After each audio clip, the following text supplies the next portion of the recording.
vous ai parlé brièvement de ce gars plus tôt ce matin. Il est très heureux d'être avec nous. Jimmy Sivigny, salut, comment ça va? Ça va super bien. Tu es très heureux de remplacer José ce matin. Ben oui. Et vous allez comprendre rapidement pourquoi à la maison. On va montrer une photo de toi il y a quelques temps, avant et après. Et tu vas nous expliquer combien de poids tu as perdu en 2 ans et demi. Alors, on a des photos, je pense, de Jimmy. Alors, à gauche, c'est toi? Oui, à gauche, c'est moi, ça, à 16 ans. Je pesais déjà 400 livres à 16 ans. Et à droite, c'est toi, combien de temps après? Environ 8 ans après, avec 272 livres en moins. Que tu as perdu en 2 ans et demi? Au niveau de la perte de poids, le plus gros de la perte de poids, c'est fait en 2 ans. On parle de 200 livres en 2 ans. 200 livres en 2 ans? 200 livres en 2 ans. Alors, afin de vous inspirer ce matin un peu, toi, je pense que tu traînes ces choses-là avec toi hein, pour te rappeler le chemin que tu as parcouru. Pour moi, ça, c'est mon symbole parce que c'est des pantalons que je remplissais au complet. Donc, si on les étire, parce que je les remplissais vraiment au complet, on peut voir que je peux rentrer quasiment 3 fois dedans. Pourquoi tu as fait ça? Pourquoi tu as décidé de te prendre en main? Bien, qu'est-ce qui est arrivé? C'est que, bon, moi, toute ma vie, je parcourais, puis on dirait que je m'en allais nulle part. Puis un soir, à 19 ans, je pesais 452 livres, puis mon cœur arrêtait de battre. Donc, le lendemain, j'ai décidé que la vie allait changer. Puis souvent, les gens, ils se disent, bon, ben moi, je vais faire un régime, je vais faire de l'activité physique, mais quand on n'est pas prêt ici, il n'y a rien qui change. Donc, c'est vraiment une décision réfléchie. Tu y pensais depuis un certain temps, oui. Mais il y a eu un élément déclencheur, un arrêt cardiaque qui t'a forcé de faire ce changement-là. Tu as apporté avec nous aussi des choses qui peuvent... va les chercher. Ben oui. Des choses qui peuvent illustrer, évidemment, le chemin qu'il faut parcourir. Ou je pense que c'est des trucs que tu t'es donné, toi. Oui, c'est ça, des petits trucs pour perdre du poids. Parce que souvent, les gens, ils se disent...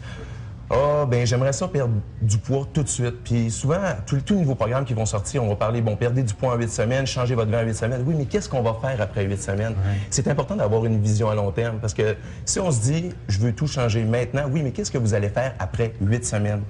Vous savez, si ça vous a pris 40 ans pour avoir une forme physique lamentable, bien, vous ne pouvez pas tout changer en 8 jours. Ce qui est important, c'est le poids que vous allez avoir dans 10 ans, non dans 10 semaines. Et souvent, les gens ils se disent « Oh, j'ai juste perdu une livre. » Mais est-ce qu'on se rend compte à quel point comment qu'une livre, ça peut être gros? Une livre, c'est ça ici. Ça, c'est la réplique d'une livre de graisse. Il y a 3500 calories là-dedans. Donc, ça prend des efforts pour perdre chacune des livres de graisse. Oui, exactement. Puis une livre par semaine, après 52 semaines, bien, on parle de 52 livres de perdu. Je suis conscient que c'est pas tout le monde qui a 52 livres à perdre. Mais souvent, c'est tout le temps, on se dit, je veux perdre du poids rapidement.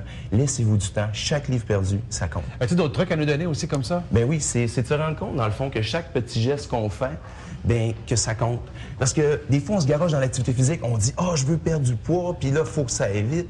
Puis on décide de tout changer. Hein? On change, on coupe dans le gras, dans le salé, dans le sucré. On s'en va au gym. Après 2 semaines, la motivation... Et là, on sature un moment donné, on abandonne. On sature, on abandonne. Mais des petits choix dans la vie de tous les jours, ça va avoir un impact énorme. Juste le fait d'enlever le beurre sur ces 2 rôtis le matin, on va perdre 10 à 13 livres en 1 année. OK. Et puis, si, admettons, on prend quelqu'un qui travaille dans une tour à bureau, qui décide de prendre les marches au lieu de l'ascenseur, si cette personne-là a 5 minutes de marche à monter, bien, cette personne-là va perdre jusqu'à 7 livres. Donc, si on change les 2 petites habitudes pendant un an de temps... Qui sont à la fois banales, dans le fond. Hein? C'est juste un réflexe quotidien. Cette ceinture-là t'a servi aussi de motivation pendant ta perte de poids? Oui, exactement. Parce que qu'est-ce qui est important, là, c'est d'avoir des objectifs. Parce que souvent, on se garoche dans la santé, dans l'activité physique, puis on ne sait pas trop ce qui va se passer. Okay. Puis la vraie question qu'on devrait se poser, c'est où est-ce que je veux être dans 6 mois? Où est-ce que je veux être dans 1 année? Ouais. Moi, les objectifs, j'en avais, puis c'était avec ma ceinture. Cette ceinture-là, au départ, là, elle ne me faisait même pas.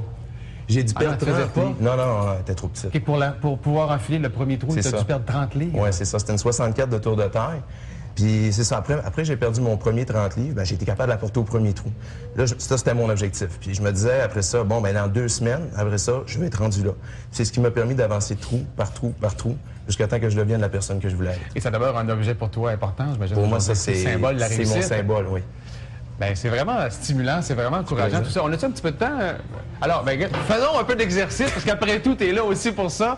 Mais je pense que ton message est très motivant pour les gens à la maison qui ont un petit peu ou plus de poids à perdre. Qu'est-ce que tu nous suggères pour s'amuser un peu? Bien, si on était à l'extérieur, parce que moi, ce que j'aime le plus, c'est les activités extérieures, c'est la natation, le vélo, la course.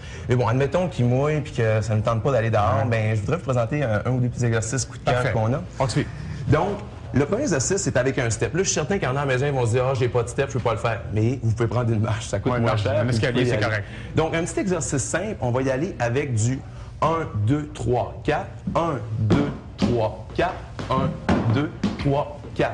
Là, je suis certain, il y en a à la maison, ils vont se dire, c'est simple, mais le but, dans le fond, c'est d'augmenter la fréquence cardiaque. Et lorsqu'on augmente la fréquence cardiaque, bien, c'est... On brûle des graisses. On brûle des calories encore plus. Un dernier exercice avant de partir. Dernier exercice, on va refaire le même exercice, mais cette fois-là, avec des poids et haltères. Okay. Donc, on prend les haltères, et on va faire une flexion groupée des 2 coudes. Donc, on va y aller pour 1, 2, 3, 4. 1, 2, 3, 4.